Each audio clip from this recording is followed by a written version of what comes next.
എന്റെ പ്രിയപ്പെട്ട സഹോദരങ്ങളെ, 2 ദിവസം മുമ്പാണ് തന്റെ അമ്മ അത് എന്തെങ്കിലും നിസ്സാരമായ ഒരു കാര്യത്തിന് തന്റെ അമ്മയുടെ നട്ടല് എന്റെ പ്രിയപ്പെട്ടവരെ തല്ലിയൊടിച്ച മകളുടെ വാർത്തകൾ നമ്മൾ കാണുന്നത്. അപ്പം മക്കളിലൂടെ വല്ലാതെ സങ്കടപ്പെടുന്നുണ്ട് മാതാപിതാക്കൾ, വല്ലാതെ സങ്കടപ്പെടുന്നു. കാരണം മക്കളുടെ ജീവിതം വല്ലാത്ത ഒരു ജീവിതം.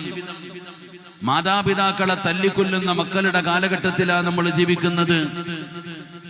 ഉമ്മയാണെന്ന് മക്കൾ കൂടുതൽ ടാർഗറ്റ് ചെയ്യുന്നത് സ്വന്തം മക്കൾ തന്നെ. അത് വെട്ടുകത്തിയാണോ, കോടാലിയാണോ, അല്ലെങ്കിൽ ഗ്യാസ് കുറ്റിയാണോ, എന്താണോ കയ്യിൽ കിട്ടുന്നത് അതെടുത്ത് ഉമ്മാനെ അടിച്ചും തല്ലിയും വെട്ടിയും കൊല്ലുന്ന മക്കളുടെ കാലം. എന്റെ പ്രിയപ്പെട്ട സഹോദരങ്ങളെ, 2 ദിവസം മുമ്പ് പത്രമെടുത്തു നോക്കിയാൽ നമുക്കറിയാം, വിദ്യാഭ്യാസമുള്ളവർ പോലും ഞങ്ങളുടെ ഭാഗത്താണ് ഒരു അഡ്വക്കേറ്റ് തന്റെ മാതാവിനെ കൊന്ന വാർത്തകൾ നമ്മൾ വായിച്ചവരാ. വിദ്യാഭ്യാസം ഇല്ലാഞ്ഞിട്ടൊന്നുമല്ല. പരിശുദ്ധമായ കഅബാലയത്തിന്റെ മുറ്റത്ത് ചെല്ലുമ്പോഴും പല ഉപ്പമാരും, ഞാൻ എന്റെ ഓർമ്മയിൽ മഖാം ഇബ്രാഹിമിന്റെ മുമ്പിൽ അവിടെ നിന്ന് തവാഫ് ചെയ്തിട്ട് 2 റക്അത്ത് ഉംറയുടെ നിസ്കാരം നിസ്കരിക്കുമ്പോൾ ആ മഖാം ഇബ്രാഹിമിന്റെ മുമ്പിൽ പരിശുദ്ധമായ കഅബാലയത്തിന്റെ മുറ്റത്ത് കിടന്നുകൊണ്ട് ഒരു പിതാവ് സുജൂദിൽ കിടന്നുകൊണ്ട് ദുആയിക്ക് ഏറ്റവും കൂടുതൽ ഇജാബത്തുള്ള ഒരു സമയം കഅബാലയത്തിന്റെ മുമ്പിൽ, മഖാം ഇബ്രാഹിമിന്റെ മുമ്പിൽ ഒരു മനുഷ്യൻ അല്ലാഹുവിലേക്ക് ഏറ്റവും കൂടുതൽ അടുക്കുന്ന സമയം സുജൂദിന്റെ സമയമാ. ആ സുജൂദിൽ കിടന്നുകൊണ്ടൊരു പിതാവ് പടച്ചവനോട് കരഞ്ഞുകൊണ്ട് ദുആ ചെയ്യുന്നത്, അല്ലാഹുവേ നല്ല മരണം തരണേ എന്നല്ല, പടച്ചവനെ എനിക്ക് സ്വർഗം തരണേ എന്നല്ല. ആ പിതാവ് സുജൂദിൽ കിടന്നുകൊണ്ട് പടച്ച റബ്ബിനോട് പറയുന്നത്, പടച്ചവനെ എന്റെ പൊന്നുമോനെ നീ ഒന്ന് നന്നാക്കി തരണേ അല്ലാ, എന്റെ പൊന്നാര മകന്റെ ദുസ്വഭാവങ്ങളൊന്ന് മാറ്റി തരണേ എന്ന്. ആ കഅബാലയത്തിന്റെ മുറ്റത്ത് പോലും സുജൂദിൽ കിടന്ന് ദുആ ചെയ്യുമ്പോൾ എന്റെ പ്രിയപ്പെട്ടവരെ, മക്കളെ ഉസ്താദന്മാരെ കാണുമ്പോൾ, തങ്ങന്മാരെ കാണുമ്പോൾ, എന്റെ പ്രിയപ്പെട്ടവരെ പാണക്കാട് തങ്ങന്മാരാകട്ടെ, ഏത് തങ്ങളെ കാണുമ്പോഴും ഉസ്താദെ എന്റെ പൊന്നുമോനൊന്ന് നന്നാകണം, എന്റെ പൊന്നാര മകളൊന്ന് നന്നാകണം, ദുആ ചെയ്യണം, ദുആ ചെയ്യണമെന്ന് ഞാനും നിങ്ങളും പറയാറുണ്ടല്ലോ. ഈ ശുഹദാ മഖാമിൽ കിടക്കുന്ന ശുഹദാക്കളുടെ ഖബറിന്റെ ചാരത്ത് വന്നിട്ട് പലരും പടച്ചവനോട് ദുആ ചെയ്യുന്നത് രോഗം മാറ്റണേ എന്നല്ല, പടച്ചവനെ കഴിക്കാൻ ഭക്ഷണം തരണമേ എന്നല്ല. പലരും അവിടെ നിന്നുകൊണ്ട് പടച്ചവനോട് പറയുന്നു, നാഥാ നീ എനിക്ക് അമാനത്തായി തന്ന എന്റെ പൊന്നാര മക്കളുണ്ടല്ലോ, ആ മക്കളെ നീ നന്നാക്കി തരണേ അല്ലാ. പടച്ചവനോട് ദുആ ചെയ്യുന്ന ഒരുപാട് പേരുണ്ടല്ലോ. ഉസ്താദന്മാരാകട്ടെ, തങ്ങന്മാരാകട്ടെ, അവരുടെ മുമ്പിൽ ചെന്നുകൊണ്ട് തന്റെ പൊന്നാര മക്കളെ നല്ല മക്കളാകാൻ അവിടെ നിന്ന് ദുആ ചെയ്യണേ എന്ന് കരഞ്ഞുകൊണ്ട് പറയുന്ന മാതാപിതാക്കളോട്, എന്റെ പ്രിയപ്പെട്ട ഉപ്പമാരെ, ഉമ്മമാരെ, മക്കളെ മാത്രം കുറ്റപ്പെടുത്തിയിട്ട് കാര്യമില്ല, ആ മക്കളെ മാത്രം കുറ്റം പറഞ്ഞിട്ട് കാര്യമില്ല. പടച്ചവനെ, വാപ്പ വാപ്പയാകണമടോ, ഉമ്മ ഉമ്മയാകണമടോ. പടച്ചവനെ, മക്കളുടെ ഒന്നാമത്തെ ഗുരുനാഥന് വാപ്പയാണ്, ഉമ്മയാണ്. നിങ്ങളെ കണ്ടാണ് നിങ്ങളുടെ മക്കൾ വളരുന്നത്. ആ മക്കള് പടച്ചവനെ എത്രത്തോളം അവരെ നന്നാക്കുന്നതിന് വേണ്ടി പരിശ്രമിക്കണമെന്നറിയോ? വിവാഹം പടച്ചവനെ, വിവാഹത്തിന്റെ തുടക്കം മുതല് അതാ മക്കള് നന്നാകാൻ വേണ്ടിയുള്ള പരിശ്രമങ്ങൾ നടത്തണമെന്നാണ്. എന്തിനാണ് ഈ വയത് കേൾക്കാൻ വന്നിരിക്കുന്ന വിവാഹം കഴിച്ചവനും വിവാഹം കഴിക്കാനിരിക്കുന്നവരും, വിവാഹം കഴിക്കാത്ത ഈ പിഞ്ചു കുഞ്ഞുങ്ങളുണ്ടല്ലോ, ഈ മുതഅല്ലിമീങ്ങൾ പോലും അല്ലാഹുവോട് ദുആ ചെയ്യുന്ന ഒരു ദുആയുണ്ടല്ലോ. ആ ദുആ ചെയ്യുന്നവന് സ്വർഗ്ഗത്തിൽ വലിയ പ്രതിഫലമാണ് നബിതങ്ങൾ ഓഫർ ചെയ്യുന്നത്. ഒരു ദുആ ചെയ്യുന്നവന് സ്വർഗ്ഗത്തിൽ ഒരു വീട് കൊടുക്കുമെന്ന് മുത്തുനബി പഠിപ്പിക്കുമ്പോ ഏത് ദുആയാണെന്നറിയോ? ഏത് ദുആ ചെയ്യുന്നവനാണ് സ്വർഗ്ഗത്തിൽ പടച്ചവനെ ഒരു വീട് ലഭിക്കുന്നതെന്ന് മുത്തുനബി പഠിപ്പിച്ച ദുആയതാ. റബ്ബനാ ഹബിലനാ മിൻ അസ്വാജിനാ വദുർരിയാതിനാ ഖുർറത അയുനിൻ വജഅൽനാ ലിൽമുത്തഖീന ഇമാമാ. ഇത് വിവാഹം കഴിച്ചവരും ദുആ ചെയ്യും, പ്രായപൂർത്തിയായവരും ദുആ ചെയ്യും, പ്രായപൂർത്തിയാകാത്തവരും ദുആ ചെയ്യും, പ്രായമായവനും ദുആ ചെയ്യും. ആണാകട്ടെ പെണ്ണാകട്ടെ എല്ലാവരും ദുആ ചെയ്യും. കാരണം പടച്ചവനെ, ദുആയില് പടച്ചവനോട് പറയുന്നത് എന്തെന്നറിയോ? അല്ലാഹുവേ, എന്റെ ഭാര്യ നീ സ്വാലിഹത്താക്കണേ തമ്പുരാന്, എന്റെ ഭർത്താവിനെ നീ സ്വാലിഹാക്കണേ തമ്പുരാന്, കണ്ണിന് കുളിർമയുള്ളവരാക്കണേ നന്നാക്കണേ തമ്പുരാന്. പടച്ചവനെ, ഒരു മനുഷ്യൻ ദുആ ചെയ്യുന്നു, എന്റെ ഭാര്യ നന്നാക്കണം, എന്റെ മക്കളെ നന്നാക്കണം എന്ന് പടച്ചവനോട് പറയുകയാണ്. ഒരു പെണ്ണ് പറയുന്ന, പടച്ചവനെ എന്റെ ഭർത്താവിനെ നന്നാക്കണേ തമ്പുരാന്, എന്റെ മക്കളെ നന്നാക്കണേ തമ്പുരാന്. എന്നിട്ട് അവസാനം അല്ലാഹുവോട് പറയുകയാ, എന്നെ ഇമാമാക്കണേ അല്ലാ. ആ മനുഷ്യൻ പടച്ചവനോട് പറയുന്നു, എന്നെ നന്നാക്കണം തമ്പുരാന്, എന്നെ നീ നന്നാക്കണം തമ്പുരാന്. ഒരു ഭർത്താവ് പറയുകയാണ്, എന്റെ ഭാര്യയ്ക്ക് മാതൃകയാകുന്ന, എന്റെ മക്കൾക്ക് മാതൃകയാകുന്ന ഒരു പിതാവാക്കി എന്നെ മാറ്റണേ അല്ലാ. എന്നിട്ടും നിർത്തുന്നില്ല. ആ മനുഷ്യൻ അല്ലാഹുവോട് പറയുന്നു, എന്നെ ഇമാമാക്കണേ അല്ലാ. ലിൽമുത്തഖീന ഇമാമാ, എന്നെ നീ ഇമാമാക്കണേ തമ്പുരാന്. ആരാ ഇമാമ? പടച്ചവനെ, തന്റെ ഭാര്യക്കും മക്കൾക്കും ഇമാമത്ത് നിൽക്കാൻ അർഹതയുള്ള മാതൃകയാകുന്ന ഒരു പിതാവാക്കി എന്നെ മാറ്റണേ, ഒരു മാതാവാക്കി എന്നെ മാറ്റണേ എന്ന് ദുആ ചെയ്യണമെന്ന് പരിശുദ്ധമായ ഖുർആൻ അവിടുന്ന് പരിചയപ്പെടുത്തുമ്പോ, എന്റെ പ്രിയപ്പെട്ടവരെ, വാപ്പ എന്ന് പറഞ്ഞാൽ ആരാണ്? ഉമ്മ എന്ന് പറഞ്ഞാൽ ആരാണ്? വാപ്പ വാപ്പയാകണമടോ, ഉമ്മ ഉമ്മയാകണമടോ. മക്കൾക്ക് മാതൃകയാകുന്ന ഒരു ഇമാമാകാൻ നമ്മളെ കൊണ്ട് കഴിയണം. എന്റെ പ്രിയപ്പെട്ടവരെ, പിതാക്കന്മാരാരാകണം? ഒരു വാപ്പയുടെ ക്വാളിറ്റി എന്തെന്നറിയോ? ഒരു വാപ്പ എങ്ങനെയാണ് തന്റെ പൊന്നാര മക്കളെ വളർത്തേണ്ടതെന്നറിയോ? എന്റെ പ്രിയപ്പെട്ട സഹോദരങ്ങളെ, അള്ളാഹുവിന്റെ വിശുദ്ധമായ ഖുർആൻ, ആ ഖുർആൻ പറയാത്തതൊന്നുമില്ലല്ലോ, ആ ഖുർആനിൽ പറയാത്തതൊന്നുമില്ലല്ലോ. ഒരുപാട് ചരിത്രങ്ങൾ പറഞ്ഞല്ലോ അള്ളാഹുവിന്റെ വിശുദ്ധമായ ഖുർആൻ. ഒരുപാട് പ്രവാചകന്മാരുടെ ചരിത്രം പറഞ്ഞ അള്ളാഹുവിന്റെ പരിശുദ്ധമായ ഖുർആനിന്റെ 114 ആയത്തുകൾ, 6600 പരം വരുന്ന ആയത്തുകൾ. ആ സൂറത്തുകളിലും ആയത്തുകളിലൂടെ ഞാനും നിങ്ങളും ഒന്ന് കണ്ണോടിച്ചു നോക്കിയാൽ അല്ലാഹു സുബ്ഹാനഹു വ തആല ഒരുപാട് ചരിത്രങ്ങൾ പറയുന്നുണ്ട്. ആ ചരിത്രങ്ങൾ പറഞ്ഞിട്ട് അല്ലാഹു ഒരു ചരിത്രം പറയും. ഒരു പ്രവാചകന്റെ ചരിത്രം അല്ലാഹു പറയുകയാണ്. ഒരു പ്രവാചകന്റെ ചരിത്രം അല്ലാഹു പറയുകയാ. എന്നിട്ട് അല്ലാഹു തന്നെ പറയുന്നു, അഹ്സനുൽ ഖസസ്, ഏറ്റവും മനോഹരമായ ഒരു ചരിത്രം അല്ലാഹു പറയുകയാണ്. ഏറ്റവും മനോഹരമായ ഒരു കഥ അല്ലാഹു പറയുകയാണ്. ഒരു പ്രവാചകന്റെ ചരിത്രം പറഞ്ഞിട്ട് അല്ലാഹു തന്നെ പറയുന്നു, മനോഹരമായ ഒരു ചരിത്രമാണ്, ഒരു കുടുംബത്തിന്റെ ചരിത്രമാണ്, ഒരു പിതാവിന്റെ ചരിത്രമാണ്. 12 മക്കളെ പോറ്റി വളർത്തിയ ഒരു പിതാവിന്റെ ചരിത്രം അല്ലാഹുവിന്റെ വിശുദ്ധമായ ഖുർആനിൽ കാണാം. ഒരു പിതാവെന്ന് പറഞ്ഞാൽ ആരായിരിക്കണം? എങ്ങനെയാണ് മക്കളെ വളർത്തേണ്ടത്? ഖുർആൻ പറയാത്തതൊന്നുമില്ലടോ. ഒരു പിതാവെന്ന് പറഞ്ഞാൽ എങ്ങനെയായിരിക്കണം? ഒരു മാതാവെന്ന് പറഞ്ഞാൽ എങ്ങനെയായിരിക്കണം? ഒരു വീട് ഭരിക്കേണ്ടത്, ഒരു വീട് എങ്ങനെയാണ് ഒരു വീട് പരിപാലിക്കേണ്ടത്? അള്ളാഹുവിന്റെ വിശുദ്ധമായ ഖുർആനിൽ ഒരു വീടിനെ കുറിച്ച് അള്ളാഹു പറയുന്നുണ്ട്. പെങ്ങളെ പഠിക്കണം പൊന്നുമോള്. അള്ളാഹുവിന്റെ വിശുദ്ധമായ ഖുർആനിൽ അള്ളാഹു ഒരു വീടിനെ കുറിച്ച് പറയുന്നുണ്ട്. അതൊരു പ്രവാചകന്റെ വീടിനെ കുറിച്ചല്ല പറയുന്നത്, ഒരു സ്വഹാബികളുടെ വീടിനെ കുറിച്ച് അള്ളാഹുവിന്റെ ഖുർആൻ അവിടുന്ന് പറയുകയാ. അതുകൊണ്ട് പടച്ചവനെ, ഏറ്റവും മനോഹരമായ ചരിത്രമെന്ന് അള്ളാഹു പരിചയപ്പെടുത്തിയ ആ ചരിത്രത്തിലൂടെ നമുക്കൊന്ന് സഞ്ചരിച്ചു നോക്കാം. എന്താണ് ആ ചരിത്രത്തിന്റെ പ്രത്യേകത? എന്താണ്? 12 മക്കളെ പോറ്റി വളർത്തി യാക്കൂബ് എന്ന് പറയുന്ന പിതാവിന്റെ ചരിത്രം പഠിക്കടോ. സാധാരണ ഒരു പിതാവല്ല യാക്കൂബ് നബി അലൈഹിസ്സലാം. 12 മക്കളെ വളർത്തിയ പിതാവാണ്. ആ പിതാവിന്റെ തലമുറകൾക്ക് പോലും വല്ലാത്ത ക്വാളിറ്റിയാണ്. യാക്കൂബ് നബി അലൈഹിസ്സലാമിന്റെ ചരിത്രം എടുത്ത് വായിച്ചു നോക്ക്. യാക്കൂബ് നബിയുടെ ചരിത്രം അല്ലാഹു പറയുകയാണ്. 12 മക്കളുടെ വാപ്പയാണ് യാക്കൂബ് നബി അലൈഹിസ്സലാം. എന്റെ പ്രിയപ്പെട്ട ഉപ്പമാരെ, 1 2 3 മക്കളെ വളർത്താൻ കഷ്ടപ്പെടുന്ന എന്റെ ഉപ്പമാരോട് 12 മക്കളെ വളർത്തി യാക്കൂബ് നബിയുടെ ചരിത്രം എടുത്ത് വായിച്ചു നോക്കിയാ നമുക്ക് ഒരുപാട് കാര്യങ്ങൾ പഠിക്കാനുണ്ടോ. യാക്കൂബ് നബി വല്ലാത്ത ക്വാളിറ്റിയുള്ള ഒരു പ്രവാചകൻ. പ്രവാചകനാ. യാക്കൂബ് നബിയുടെ പിതാവ് മഹാനായ ഇസ്ഹാഖ് നബി അലൈഹിസ്സലാം. യാക്കൂബ് നബിയുടെ പിതാവ് ഇസ്ഹാഖ് നബി അലൈഹിസ്സലാം. ഇസ്ഹാഖ് നബി അലൈഹിസ്സലാമിന്റെ പിതാവാരാ? മഹാനായ ഇസ്മായിൽ നബി അലൈഹിസ്സലാം. ഇസ്മായിൽ നബി അലൈഹിസ്സലാമിന്റെ പിതാവാരാ?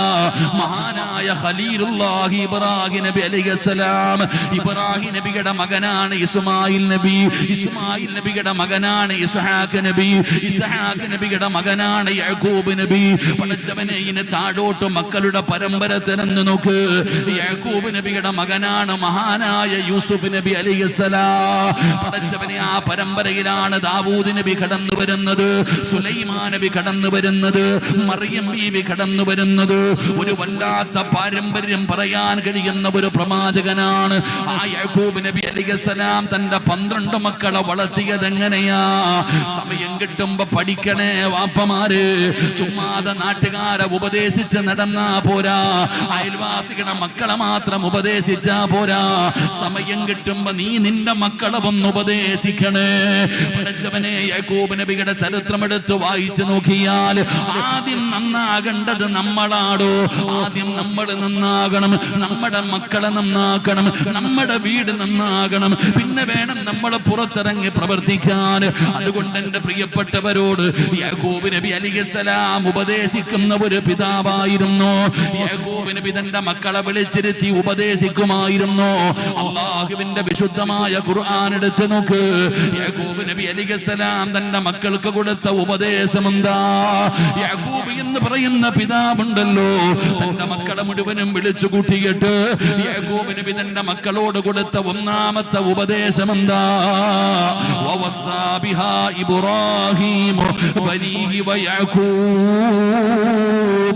യാ ബനിയ ഇന്നല്ലാഹ അസ്തഫാ ലകുമുദ്ദീന ഫലാ തമൂതുന്ന ഇല്ലാ വഅൻതും മുസ്ലിമൂൻ. യാക്കൂബ് എന്ന് പറയുന്ന പിതാവ് തന്റെ മക്കൾക്ക് പറഞ്ഞു കൊടുത്ത ഒന്നാമത്തെ ഉപദേശം എന്താ? മക്കളെ, ജീവിതം എന്ന് പറയുന്നത് ആസ്വദിക്കാനുള്ളതല്ല. തോന്നുന്നത് പോലെ ഇഷ്ടമുള്ളത് തിന്നും കുടിച്ചും ആസ്വദിച്ചും മതിമറന്നും പടച്ചറപ്പിനെ മറന്നുകൊണ്ട് ജീവിക്കാനുള്ളതല്ല. ഈ ജീവിതം പടച്ചവനെ അല്ലാഹു തന്നതാണ്. നിങ്ങൾ ദീൻ മുറുകെ പിടിച്ചു വേണം ജീവിക്കാൻ. നിങ്ങൾക്കൊരു ദീനുണ്ട്, നിങ്ങൾക്കൊരു പാരമ്പര്യമുണ്ട്, നിങ്ങൾക്ക് സഞ്ചരിക്കാനുള്ള ഒരു പാതയുണ്ട്. ആ വഴിയിലൂടെ വേണം നിങ്ങൾ ജീവിക്കാൻ. ആ പാത പിൻപറ്റി വേണം നിങ്ങൾ ജീവിക്കാൻ. തോന്നുന്നത് പോലെ ജീവിക്കാൻ പറ്റൂല, തോന്നുന്നത് പോലെ ജീവിക്കാൻ പറ്റൂല. യാക്കൂബ് നബി അലൈഹിസ്സലാം മക്കളോട് പറഞ്ഞു കൊടുക്കുന്ന ഒന്നാമത്തെ കാര്യം, ദീനനുസരിച്ച് വേണം ജീവിക്കേണ്ടത്. അല്ലാഹുവിന്റെ ദീന് മുറുകെ പിടിച്ച് വേണം ജീവിക്കേണ്ടത്. എന്റെ പ്രിയപ്പെട്ടവരെ, ആദ്യമായിട്ട് പറഞ്ഞു കൊടുക്കുന്നത് ആദർശമാണ്. ആദർശമാണ് യാക്കൂബ് നബി തന്റെ മക്കൾക്ക് ഒന്നാമതായി പറഞ്ഞു കൊടുക്കുന്നത്. ഏത് വാപ്പയാടോ മക്കൾക്ക് ആദർശം പറഞ്ഞു കൊടുക്കുന്നത്? താടിയും തഴമ്പുമുള്ള നിസ്കാര തഴമ്പുള്ള വാപ്പ നിന്റെ പൊന്നാര മക്കൾക്ക് ആദർശം പഠിപ്പിച്ചു കൊടുക്കുന്നതാരാ? പടച്ചവനെ, ഇന്ന് നമ്മുടെ വീടിന്റെ അകത്ത് പോലും പടച്ചവനെ പല പല ആദർശമാണ്. വാപ്പയ്ക്കൊരു ആദർശമാണ്, മക്കൾക്കൊരു ആദർശമാണ്, മാതാവിനൊരു ആദർശമാണ്. ഒരു വീടിന്റെ അകത്ത് പോലും ആദർശം പല പല രീതിയിലാണ്. ഒരു വിഷയം വന്നാ തർക്കമാണ്, ഉണ്ടോ ഇല്ലയോ. അല്ലാഹുവേ, ഇബാദത്തിന്റെ വിഷയത്തിൽ പോലും പലപ്പോഴും ഒരു വീടിന്റെ അകത്ത് പോലും തർക്കമാണ്. എന്നാ യാക്കൂബ് നബി തന്റെ മക്കൾക്ക് പഠിപ്പിച്ചു കൊടുത്തു, മക്കളെ, ജീവിക്കേണ്ടത് പടച്ച റബ്ബിന്റെ ദീനനുസരിച്ചാണ്. ആ ദീന് മുറുകെ പിടിച്ചിട്ട് വേണം നിങ്ങൾ ജീവിക്കാൻ. ആ ദീന് മുറുകെ പിടിച്ചിട്ട് വേണം ജീവിക്കാൻ. ആ ദീന് മുറുകെ പിടിച്ച് ജീവിച്ചാൽ മാത്രമേ പടച്ചവനെ ആഖിബത്ത് നന്നാകൂ, ഈമാനുള്ള ഒരു മരണം കിട്ടൂ എന്ന് മഹാനായ യാക്കൂബ് നബി അലൈഹിസ്സലാം തന്റെ പൊന്നാര മക്കളോട് അവിടുന്ന് വസിയ്യത്ത് ചെയ്യുകയാ. എന്റെ പ്രിയപ്പെട്ടവര്, മഹാനായ യാക്കൂബ് നബി അലൈഹിസ്സലാമിന്റെ മരണമെടുത്തു, സക്കറാത്തിന്റെ അവസ്ഥയെടുത്തപ്പോ അപ്പോഴും യാക്കൂബ് നബി തന്റെ മക്കളെ മുഴുവനും അടുത്ത് വിളിക്കുകയാണ്. തന്റെ 12 മക്കളെയും അടുത്ത് വിളിച്ചിട്ട് യാക്കൂബ് നബി അലൈഹിസ്സലാം അപ്പോഴും അവിടുന്ന് വസിയ്യത്ത് ചെയ്യുകയാ. തന്റെ പൊന്നാര മക്കളോട്, അൻ കുന്തും ശുഹദാ ഇദ് ഹദറ യാക്കൂബൽ മൗത്ത് ഇദ് ഖാല ലിബനീഹി മാ തഅബുദൂന മിൻ ബഅദി. യഹൂബ് എന്ന് പറയുന്ന പിതാവ് 12 മക്കളെയും വിളിച്ചടുത്തിരുത്തിയിട്ട് വാപ്പ ചോദിക്കുന്നു, മക്കള്, വാപ്പ മരണപ്പെട്ട് കഴിഞ്ഞാൽ നിങ്ങൾ ആരെയാണ് ആരാധിക്കുന്നത്? വാപ്പ കഴിവിന്റെ പരമാവധി പഠിപ്പിച്ചു കൊടുത്തിട്ടുണ്ട്. എന്നിട്ടും മക്കളോട് ചോദിക്കുകയാണ്, നിങ്ങൾ ആരെയാണ് ആരാധിക്കുന്നത്? എന്റെ കാലശേഷം നിങ്ങൾ ആരെയാണ് ആരാധിക്കുന്നത്? പറമക്കള്. ചോദ്യം ചോദിച്ചിട്ട് യാക്കൂബ് നബി മക്കളെ കൊണ്ട് തന്നെ മറുപടി പറയിപ്പിക്കുകയാ. യാക്കൂബ് നബിയുടെ മക്കള് പറഞ്ഞ മറുപടി എന്താ? പടച്ച റബ്ബേ, ഖാലൂ നഅ്ബുദു ഇലാഹക വഇലാഹ ആബായിക ഇബ്രാഹീമ വഇസ്മാഈല വഇസ്ഹാഖ ഇലാഹൻ വഹിദാ. പടച്ചവനെ പാരമ്പര്യം പറഞ്ഞു കൊടുക്കുകയാണ്. മഹാനായ ഇബ്രാഹിം നബി അലൈഹിസ്സലാം, മഹാനായ ഇസ്മായിൽ നബി അലൈഹിസ്സലാം, മഹാനായ ഇസ്ഹാഖ് നബി അലൈഹിസ്സലാം, മഹാനായ തന്റെ പിതാവായ യാക്കൂബ് നബി അലൈഹിസ്സലാം, നിങ്ങൾ ആരെയാണോ ആരാധിച്ചത്, നിങ്ങൾ ഏത് പാതയിലാണോ സഞ്ചരിച്ചത്, നിങ്ങൾ ഏത് ദീനാണോ മുറുകെ പിടിച്ചത്, ആ ദീനനുസരിച്ചാണ് ഞങ്ങൾ ജീവിക്കുന്നത് എന്ന് യാക്കൂബ് നബി അലൈഹിസ്സലാമിന്റെ പ്രിയപ്പെട്ട മക്കള് പറയുമ്പോ യാക്കൂബ് നബിയുടെ മറുപടി എന്താ? അൽഹംദുലില്ലാഹ്. പടച്ചവനെ അല്ലാഹുവിനെ സ്തുതിക്കുകയാ യാക്കൂബ് നബി. അതുകൊണ്ട് വഅദ് കേൾക്കാം എന്നവരോട്, എന്റെ പ്രിയപ്പെട്ടവരെ, നമ്മുടെ കടമയാണ് ആദർശം പറഞ്ഞു കൊടുക്കല്, ദീന് പഠിപ്പിച്ചു കൊടുക്കല്. നമ്മുടെ കടമയാണോ, നമ്മുടെ ബാധ്യതയാണോ? അല്ലാതെ നീ മാത്രം നന്നായാ പോരാ, നീ മാത്രം സ്വർഗത്തിന് പോയാ പോരാ. അല്ലാഹുവിന്റെ വിശുദ്ധമായ ഖുർആൻ പറഞ്ഞതെന്തെന്നറിയോ? ഖൂ അൻഫുസകും വഅഹ്ലീകും നാരാ വഖൂദുഹ അന്നാസ് വൽ ഹിജാറാ. യാക്കൂബ് നബി അലൈഹിസ്സലാം തന്റെ മക്കളെ വിളിച്ചിരുത്തിയിട്ട് ഒന്നാമത് ഉപദേശിച്ചത്, മക്കളെ ദീനനുസരിച്ച് വേണം ജീവിക്കാൻ. നിങ്ങൾക്ക് തോന്നുന്നത് പോലെ ജീവിക്കാൻ കഴിയില്ല. നിങ്ങൾക്കൊരു ആദർശമുണ്ട്, ആ ആദർശം അനുസരിച്ചിട്ട് വേണം മരിക്കുന്ന കാലം വരെ ജീവിക്കാൻ. അള്ളാഹു നമുക്ക് ഭാഗ്യം തരുമാറാകട്ടെ. എന്ന് ഇന്ന് നോക്കിക്കേ, ഏത് വാപ്പയാ തന്റെ മക്കൾക്ക് ആദർശം പഠിപ്പിച്ചു കൊടുക്കുന്നത്? ഇന്നൊരു വീടിന്റെ അകത്ത് തന്നെ പല പല ആദർശമാണോ. ഒരു വിഷയം വന്ന ഇപ്പൊ റജബ് 27 കഴിഞ്ഞു, ഒരു വീടിനകത്ത് ചിന്തിച്ച് നോക്കിക്കേ, വാപ്പ ഒരു ഭാഗത്ത്, മകൻ ഒരു ഭാഗത്ത്, ഉമ്മ ഇരു ഭാഗത്ത്. ഇനി ഇപ്പൊ അൽഹംദുലില്ലാഹ് ശഅബാൻ വന്നു, ഇപ്പൊ ബറാഅത്തിന്റെ നോമ്പ് വരും. അള്ളാഹു നമുക്ക് ഈമാൻ തരുമാറാകട്ടെ. ഇവിടെ ഒരു വീടിന്റെ അകത്ത് ആദർശമില്ലടോ. ആദർശം പഠിപ്പിച്ചു കൊടുക്കണം. എന്തുകൊണ്ടാണ് നിങ്ങൾ ചോദിക്കും, എന്തുകൊണ്ടാണ് ആദർശം പഠിപ്പിച്ചു കൊടുക്കേണ്ടത്? ഇവിടെ നമ്മൾ ജീവിക്കുന്ന ഈ കാലഘട്ടത്തിൽ ഈ പ്രായമുള്ള CC അടഞ്ഞ് തീരാറായ പ്രായമുള്ളവരെ ആരെയും ആർക്കും വേണ്ട. ഇന്ന് പ്രായമുള്ളവരെയല്ല വേണ്ടത്, ഇന്ന് ചെറുപ്പക്കാരെ ക്ഷണിച്ചുകൊണ്ടിരിക്കുകയാ. നബി സല്ലല്ലാഹു അലൈഹി വസല്ലമ തങ്ങൾ പറഞ്ഞു, എന്റെ സമുദായം 73 വിഭാഗമാകും. എന്റെ സമുദായം 73 വിഭാഗമാകും. ആ 73-ൽ 72 നരകത്തിലാ. ഒരേ ഒരു വിഭാഗം മാത്രമേ സ്വർഗത്തിൽ കിടക്കൂ എന്ന് ആദരവായ പ്രവാചകൻ നബി മുഹമ്മദ് മുസ്തഫ. ആദരവായ പ്രവാചകൻ നബി മുഹമ്മദ് മുസ്തഫ. ഇതിലെ 72 പേരും 72 വിഭാഗവും നരകത്തിൽ പോകും. ഒരേ ഒരു വിഭാഗമേ സ്വർഗത്തിൽ പോകൂ. അള്ളാഹു ആ കൂട്ടത്തിൽ നമ്മളെ പെടുത്തുമാറാകട്ടെ. ഒരാമീൻ പറ. അള്ളാഹു ആ കൂട്ടത്തിൽ പെടുത്തുമാറാകട്ടെ. ആ ഒരു വിഭാഗം ആരാന്ന് ചോദിച്ച ഈ 73 പേരും പറയും ഞങ്ങളാണ്. ആ സ്വർഗത്തിൽ പോകുന്ന ഒരു വിഭാഗം ആരാന്ന് ചോദിച്ചാൽ ഒരു ദിവസം 2 വഖത്ത് നിസ്കാരമേ ഉള്ളൂ എന്ന് പറയുന്ന സംഘാടകനും അവനും പറയും അത് ഞങ്ങളാ. അവന് 2 വഖത്തേ ഉള്ളൂ, അവന് രാവിലെയും വൈകിട്ടും മാത്രമേ നിസ്കാരമുള്ളൂ. ആ നിസ്കരിക്കുന്നവനും പറയുന്നത് ആ ഒരു വിഭാഗം ഞങ്ങളാണെന്നാണ്. എന്റെ പ്രിയപ്പെട്ട സഹോദരങ്ങൾ, ഇപ്പൊ ഒരു പുതിയ വിഭാഗം മഹാനായ അഷ്റഫുൽ ഖൽഖ് നബി സല്ലല്ലാഹു അലൈഹി വസല്ലം തങ്ങളുടെ സഹാബത്തായ അബൂബക്കർ സിദ്ദീഖ്, ഉമർ തങ്ങൾ, ഉസ്മാൻ തങ്ങൾ, ഇവരെ ഒന്നും അംഗീകരിക്കുന്നില്ല. മഹാനായ സയ്യിദുനാ അലി ഇബ്നു അബീ താലിബ് റളിയല്ലാഹു തആല ആ അലിയാരെ തങ്ങളെ മാത്രം അംഗീകരിക്കുന്ന വിഭാഗം, അവരും പറയുന്നത് ഞങ്ങൾ മാത്രം ആ ഒരു വിഭാഗം, നിങ്ങളൊക്കെ പുറത്താണ്.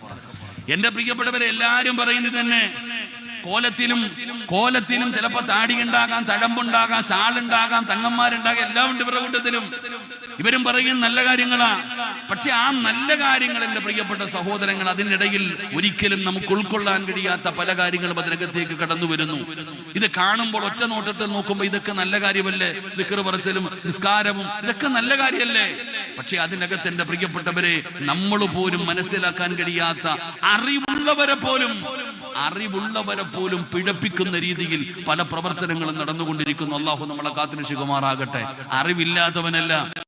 അറിവില്ലാത്തവനല്ല, അറിവുള്ളവർ പോലും വിട്ടുപോകുന്നു. എന്തിനെന്റെ പ്രിയപ്പെട്ടവരെ, ഇതിന്റെ നേതൃത്വ സ്ഥാനങ്ങളിൽ നിൽക്കുന്നവർ പോലും അറിവില്ലാത്തവരല്ല, അറിവ് കൂടിയവരാ. അവരാണ് പിഴപ്പിക്കാൻ നടക്കുന്നത്. എന്റെ പ്രിയപ്പെട്ടവരെ, എന്തിനാണ് ഗൾഫിൽ പോയിട്ട് മക്കളൊന്ന് സൗദിയിൽ പോയിട്ട് തിരിച്ചു വരുമ്പോൾ പടച്ചവനെ, ഇന്നലെ വരെ വാപ്പ പറയുന്നതനുസരിച്ച് പള്ളിയിൽ വന്ന് നിസ്കരിച്ച് നടന്ന ചെറുപ്പക്കാരനാണ്. അവന് പടച്ചവനെ പല പല ചോദ്യങ്ങൾ ചോദിക്കുകയാണ്. അവിടെ എങ്ങനെയല്ലേ, ഇവിടെ എന്താ ഇങ്ങനെ, ഇതൊക്കെ ശരിയാണോ, മരിച്ചവരോട് ചോദിച്ചിട്ട് കാര്യമുണ്ടോ?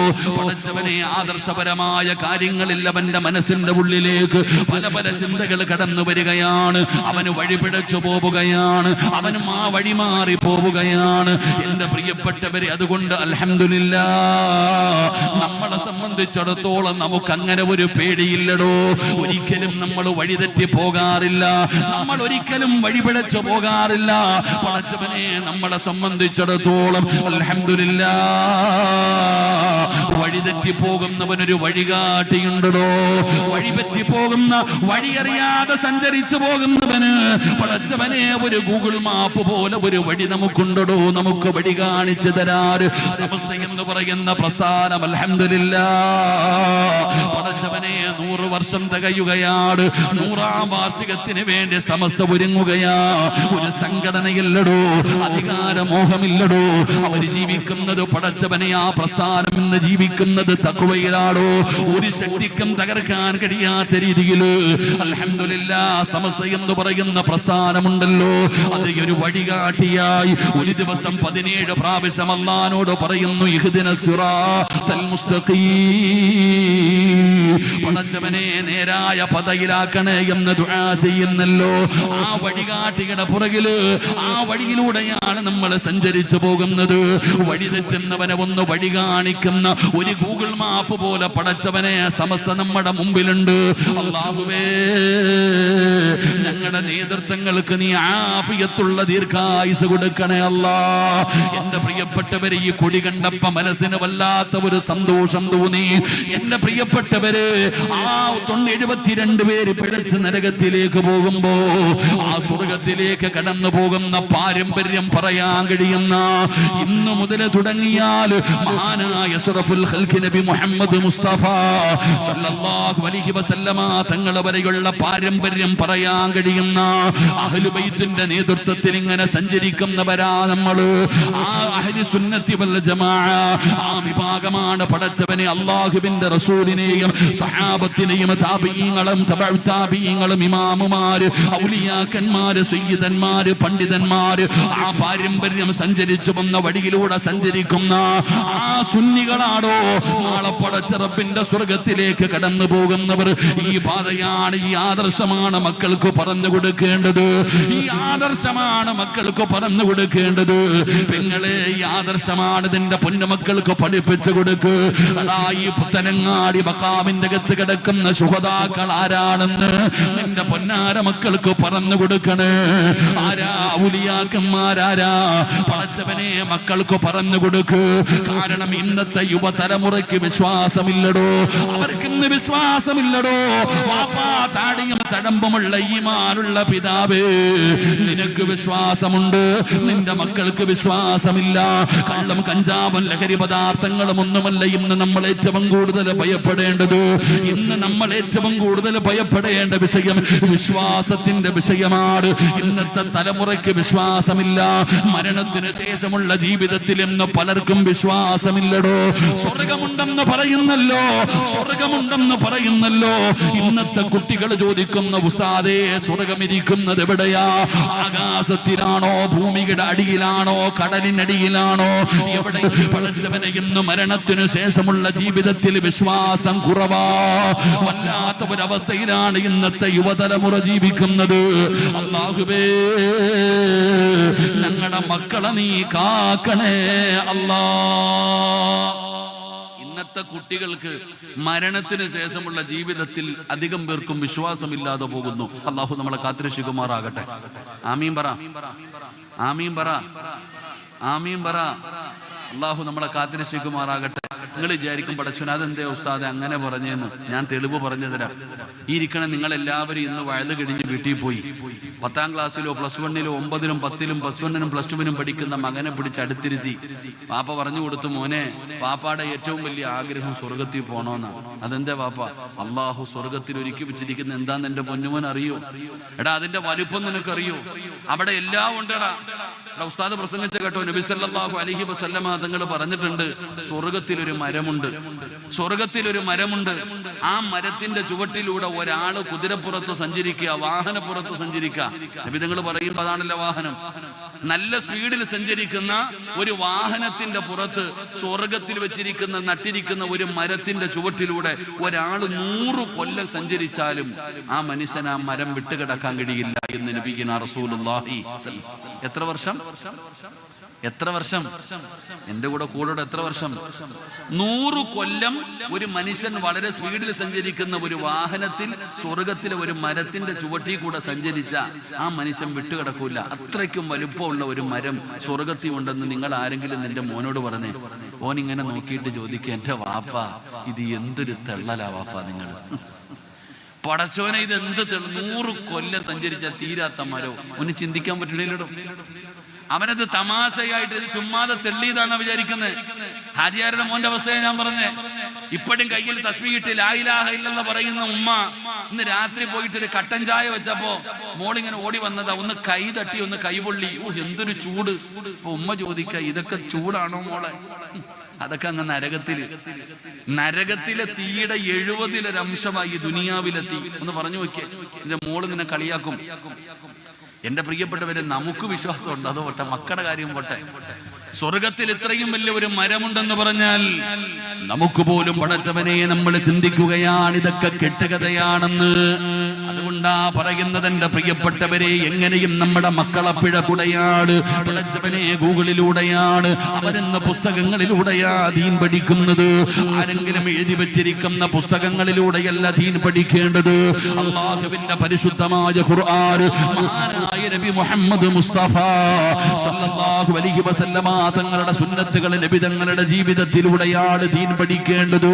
അതുകൊണ്ട് എന്റെ പ്രിയപ്പെട്ടവരോട് ഓർമ്മപ്പെടുത്തുകയാണ്, മക്കൾക്ക് ആദർശം പഠിപ്പിച്ചു കൊടുക്കൂ, ആദർശം പറപ്പിച്ചു കൊടുക്കൂ.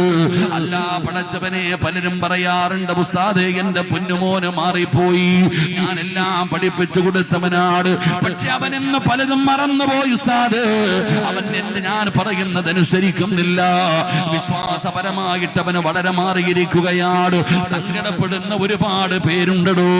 എന്റെ പ്രിയപ്പെട്ട ഉപ്പമാരോട് ഉമ്മമാരോട് പറയട്ടെ, ഭാര്യ ഗർഭിണിയായി ഹോസ്പിറ്റലിൽ ചെന്ന് പ്രസവം കിടന്നു, ഡോക്ടറെ കൊണ്ടുവന്ന് കാണിക്കുന്നു, ഇതാണ് നിങ്ങളുടെ മോന്, ഇതാണ് നിങ്ങളുടെ മോള് എന്ന് പറഞ്ഞാൽ സാധാരണ വെച്ച് നോക്കിയാൽ പിതാവാണ്, മാതാവാണ്.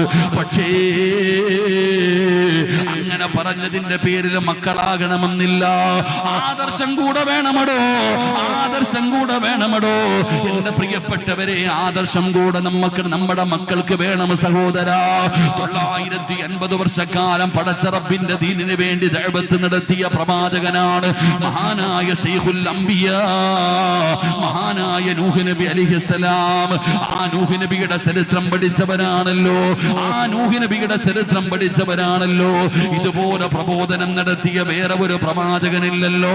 പടച്ചവനെ, 950 വർഷക്കാലം രാവിലെ മുതൽ വൈകുന്നേരം വരെ പടച്ച റബ്ബിന്റെ ദീനിനെ കുറിച്ച് ലോകത്തോട് വിളിച്ചു പറഞ്ഞ പ്രവാചകനാണ് മഹാനായ നൂഹ് നബി അലൈഹിസ്സലാം. ആ നൂഹ് നബിയുടെ ചരിത്രം നമുക്കറിയാം. അല്ലാഹുവേ, തന്റെ പൊന്നാര മകന് തൂഫാൻ എന്ന് പറയുന്ന ജലപ്രളയത്തിൽ ഇങ്ങനെ മുങ്ങിച്ചാവുകയാണ്. തന്റെ പൊന്നാര മകൻ അതാ വെള്ളത്തിൽ കിടന്നിങ്ങനെ മുങ്ങിച്ചാകുമ്പോ നൂഹ് നബി അല്ലാഹുവോട് ചോദിക്കുന്നു, വനാദാ നൂഹൻ റബ്ബഹു ഫഖാല റബ്ബി ഇന്നി ബിനി മിൻ അഹ്ലി മഹാനായ നൂഹ് നബി അല്ലാഹുവോട് പറയുന്ന പടച്ചവനെ എന്റെ കുടുംബത്തെ സംരക്ഷിക്കുമെന്ന് നീ എനിക്ക് വാഗ്ദാനം ചെയ്തിട്ടുണ്ട് പടച്ചവനെ. ഈ വെള്ളത്തിൽ മുങ്ങുന്നത് എന്റെ പൊന്നുമോനാണ്, എന്റെ പൊന്നുമോനാണ് പടച്ചവന്, എന്റെ അഹിലാണ് പടച്ചവന്, എന്റെ പൊന്നുമോനാണ് ഈ വെള്ളത്തിൽ കിടന്ന് മുങ്ങിച്ചാകുന്നത്. അല്ലാഹുവേ നീ വാഗ്ദാനം ചെയ്തിട്ടുണ്ട് എന്റെ അഹിലിനെ രക്ഷപ്പെടുത്തുമെന്ന്. ആ സമയത്ത് പടച്ച റബ്ബിന്റെ മറുപടി എന്താ? നൂഹ് നബിയുടെ മകനാണ് കിടക്കുന്നത്, കനാൻ എന്ന് പറയുന്ന പൊന്നുമോനാണ് കിടക്കുന്നത്. പക്ഷേ വാപ്പയുടെ ആദർശത്തിലല്ല, വാപ്പയുടെ ആദർശം അവനില്ലായിരുന്നു, അവൻ അല്ലാഹുവിനെ കൊണ്ട് വിശ്വസിക്കുന്നവനായിരുന്നില്ല. അല്ലാഹുവേ നൂഹ് നബി അലൈഹിസ്സലാം അല്ലാഹുവിനെ കുറിച്ച് പറഞ്ഞു കൊടുത്തപ്പോൾ തന്റെ പൊന്നാര മകൻ അനുസരിക്കാൻ തയ്യാറായില്ല. അവസാനം തന്റെ പൊന്നാര മകന് വെള്ളത്തിന്റെ അകത്ത് കിടന്ന് മുങ്ങിച്ചാകുമ്പോ വാപ്പ വിളിക്കുന്നു, യാ ബുനയ്യ, ഉപ്പാട പൊന്നുമോനെ, ഇത് അല്ലാഹുവിന്റെ അദാബാ മോനെ. വാപ്പ പറയുന്നത്